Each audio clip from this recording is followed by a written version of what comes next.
आता आपण जातोय मराठवाड्यामध्ये। मराठवाड्यात आभाळ फाटल्याप्रमाणे पाऊस झालाय। मराठवाड्यातील जवळपास सर्वच जिल्ह्यांमध्ये मुसळधार पावसाने झोडपून काढलाय। अनेक नद्यांच्या पाणी पातळीत यामुळे वाढ झाली असून त्या सध्या दुथडी भरून वाहतायत। मराठवाड्याला पावसाने अक्षरशः झोडपून काढलाय। मराठवाड्यातील छत्रपती संभाजीनगर, जालना, नांदेड, परभणी या जिल्ह्यांमध्ये पावसाचा कहर बघायला मिळतोय। नांदेडमध्ये अनेक नद्यांना पूर आलाय।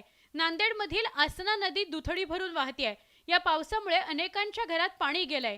त्यांच्या घरातील साहित्याचं अतोनात नुकसान झालंय। अनेक गावांना पुराच्या पाण्याचा वेढा पडला होता। आता आमचा जीव घेऊन जीव जाण्याची वेळ आली होती। शेवटी जीव वाचवण्यासाठी आम्ही कसं तरी जीव वाचवला आणि आता आम्हाला जर पुनर्वसन झालं तरच आम्ही जगू, नाही तर आमची जगण्याची शक्यता नाही याच्यानंतर। हिंगोलीत तर पावसाचा कहर बघायला मिळतोय। हिंगोलीत नदीला आलेल्या पुरात अडकलेल्या नागरिकांची सुटका जिल्हा आपत्ती व्यवस्थापनाने केली। यामध्ये एक महिला आणि लहान मुलाचा समावेश आहे। या पावसामुळे मराठवाड्यातील हजारो हेक्टरवरील शेती पाण्याखाली गेली आहे, तर नांदेड परभणीतील धरणांमधून पाण्याचा विसर्गही सुरू आहे। तर गेले काही वर्ष दुष्काळाच्या झळा सोसणाऱ्या मराठवाड्यासाठी आता आनंदाची बातमी आहे। गेल्या 2 ते 3 दिवसांपासून मराठवाड्यामध्ये वरुणराजा चांगलाच बरसतोय, त्यामुळे मराठवाड्याची चिंता ही मिटली आहे। कारण मराठवाड्यातील सगळ्यात मोठं धरण असलेलं जायकवाडी धरण 90% भरलंय। उत्तर महाराष्ट्रासह मराठवाड्यात जोरदार पाऊस सुरू आहे, त्यामुळे उत्तर महाराष्ट्रातून होणारा विसर्ग आणि मराठवाड्यातील पावसामुळे जायकवाडी धरणातील पाणी साठा 90%वर गेलाय। त्यामुळे धरणातून विसर्ग सुरू करण्यात आलाय। त्यामुळे गोदाकाठच्या गावांना सतर्कतेचा इशारा देण्यात आलाय। पालकमंत्री अब्दुल सत्तार यांच्या उपस्थितीत जायकवाडी धरणात जलपूजन करण्यात आलं। मराठवाड्याच्या जनतेसाठी एक खुश खबर आहे, एक आनंदाची बातमी आहे का 90% भरला। मला वाटतं आता 10% अजून भरल्यानंतर 90%च्या 91% 92% झाला का पाणी खाली सोडावं लागेल।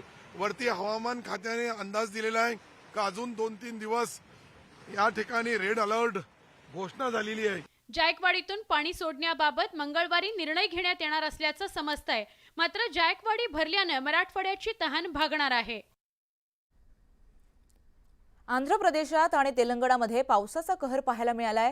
विजयवाडा शहराला पुराच्या पाण्याचा वेढा पडलाय। या पावसाचा लाखो नागरिकांना फटका बसलाय। आंध्र प्रदेश आणि तेलंगणामध्ये पुरानं हाहाकार माजवलाय। 10 जणांचा मृत्यू झालाय। आंध्र प्रदेशमधलं सगळ्यात मोठं शहर असलेल्या विजयवाडा शहराला पुराचा सर्वाधिक फटका बसला। विजयवाडा शहरातल्या अनेक भागात पुराच्या पाण्यानं कहर केलाय। विजयवाडा शहरातले 2,75,000 लोक प्रभावित झालेत। खम्मम या जिल्ह्यातल्या 110 गावांना पुराच्या पाण्याचा वेढा पडलाय। या पुरामुळे 1,00,000 हेक्टर शेतीवरची पिकं पाण्यात बुडाली आहेत। दोन्ही राज्यातल्या दक्षिणेकडे आणि उत्तरेकडे जाणाऱ्या 99 रेल्वे गाड्या रद्द करण्यात आल्या आहेत, तर 54 रेल्वे गाड्यांना दुसरीकडे वळवण्यात आलाय। हैदराबाद विजयवाडा रेल्वे ट्रॅक मोठ्या प्रमाणात वाहून गेलाय। या पावसामुळे आंध्र प्रदेशासह तेलंगणामधील जनजीवन विस्कळीत झालंय। लवकरच घरोघरी बाप्पाचं आगमन होणार आहे। बाप्पाच्या आदरातिथ्यासाठी घरामध्ये चमचमीत पदार्थ बनवले जातात। मात्र यंदा ही परिस्थिती उलटी होते की काय अशी चिन्ह सध्या निर्माण झाली आहेत। त्याचं कारण ठरते वाढती महागाई। यंदा सर्वच पदार्थांच्या किमतीत कमालीची वाढ झाल्याचं पाहायला मिळतंय। भाज्यांचे दर तर गगनाला भिडलेत। अशातच सध्या कोथिंबीर आणि मेथीची जोडी तर विक्रमी दरात विकली जाते। जुन्नर कृषी उत्पन्न बाजार समितीच्या नारायणगाव उपबाजार केंद्रामध्ये रविवारी कोथिंबीरीच्या एका जोडीला तब्बल 200 रुपये एवढा उच्चांकी दर मिळाला, तर मेथीला 110 रुपये प्रति जोडी असा दर मिळाला। कोथिंबीरीला 20,000 रुपये शेकडा तर मेथीला दर 10,000 रुपये शेकडा भाव मिळाला। मुसळधार पावसामुळे शेतमालाचं नुकसान झालंय, त्यामुळे कोथिंबीर मेथीची बाजारात कमी आवक झाली आहे। आधीपासूनच महागाईनं पिचलेल्या सर्वसामान्यांच्या खिशाला ऐन सणासुदीच्या काळात पुन्हा एकदा चाप बसणार आहे।